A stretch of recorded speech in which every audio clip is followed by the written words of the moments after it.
I will follow both Hindi and English medium so that किसी को भी दिक्कत ना आए.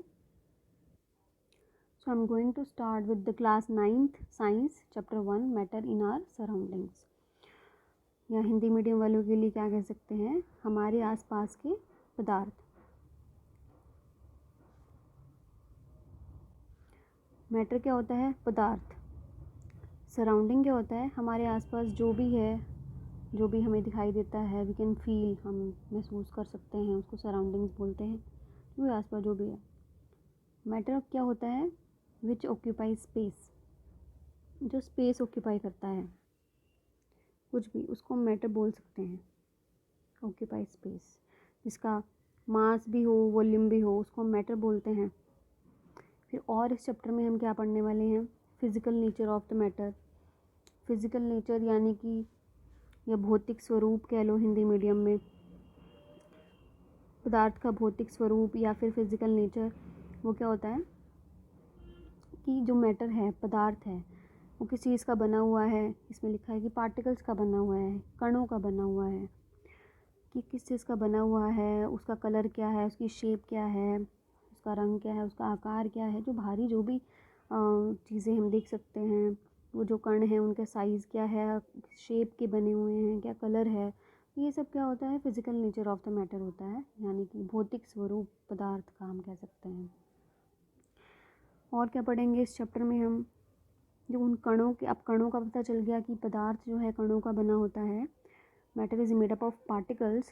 तो उसकी कैरेक्टरिस्टिक्स क्या हैं पार्टिकल्स की, उसकी विशेषताएं क्या हैं पार्टिकल्स की, उनमें कितना स्पेस है, वो मूव कर सकते हैं या नहीं मूव कर सकते, कैसे हैं, गोल हैं, टेढ़े मेढ़े हैं, कैसे हैं. ये सब कैरेक्टरिस्टिक्स हम पार्टिकल्स की पढ़ेंगे इस चैप्टर में. स्टेट्स ऑफ मैटर के बारे में पढ़ेंगे. स्टेट्स आपने पढ़ी हुई है ना, solid state, liquid state, gaseous state. Hindi में कह सकते हैं अवस्थाएं पदार्थ की, ठोस स्टेट, द्रव्य अवस्था या फिर गैसीय अवस्था. एक प्लाज्मा भी होता है, उसको वो इस चैप्टर में नहीं है, आपके 9th के सिलेबस में आगे हम पढ़ते हैं. तो अभी 3 ही अवस्थाएं हैं मैटर की, 3 states of matter, solid state, liquid state and gaseous state. इनके बारे में पढ़ेंगे. और इन स्टेट्स के बारे में हम क्या पढ़ेंगे, can matter change it's state, क्या जो मैटर है वो अपनी स्टेट, अपनी अवस्था चेंज कर सकता है. इसका मतलब क्या है कि वो ठोस से द्रव्य स्टेट में आ सकता है, सॉलिड से लिक्विड स्टेट में आ सकता है. सोचो, बिल्कुल आ सकता है. सॉलिड हम क्या कह सकते हैं, आइस, बर्फ़ कह सकते हैं. बर्फ़ को द्रव्य स्टेट में ला सकते हैं, लिक्विड स्टेट में यानी कि पानी में, तो बिल्कुल ला सकते हैं. अब जो बर्फ़ है उसको फ्रिज से बाहर रख दो, फ्रिज के अंदर जो टेम्परेचर है वो कम है, तभी तो बर्फ़ बनी हुई है. बाहर रख दोगे, टेम्परेचर ज़्यादा है सराउंडिंग का, तो वहाँ रखोगे तो ऑटोमेटिकली क्या होगा, टेम्परेचर उसका फ्रिज से ज़्यादा होगा बाहर, तो पानी में चेंज हो जाएगा.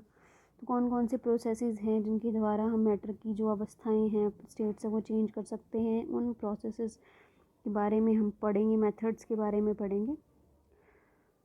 तो उन मेथड्स को कैसे हम इफ़ेक्ट कर सकते हैं, प्रेशर से या कूलिंग से, वो सब हम उसमें पढ़ेंगे. तो हम क्या क्या पढ़ने वाले हैं इस चैप्टर में, मैटर के बारे में, मैटर के फिज़िकल नेचर के बारे में, जो फिज़िकल नेचर में क्या होगा, वो कणों का बना होता है या पार्टिकल्स का, तो पार्टिकल्स की कैरेक्टरिस्टिक्स के बारे में पढ़ेंगे. और स्टेट्स ऑफ मैटर के बारे में पढ़ेंगे, solid, liquid and gaseous state. Processes क्या हैं स्टेट्स को चेंज करने के लिए, सॉलिड से लिक्विड, लिक्विड से गैसियस, प्रोसेसेस क्या हैं उनके बारे में पढ़ेंगे. और एनसीईआरटी के क्वेश्चंस करेंगे, कंसेप्चुअल क्वेश्चंस, न्यूमेरिकल्स अगर होंगे तो. सो ये था introduction of this chapter, matter in our surroundings. So in the next video we will go deep in this chapter. बिल्कुल अच्छे से पढ़ेंगे, अंदर जाके एक एक टॉपिक को बिल्कुल गहराई से. तो जुड़िए रहिए मेरे साथ. All the best.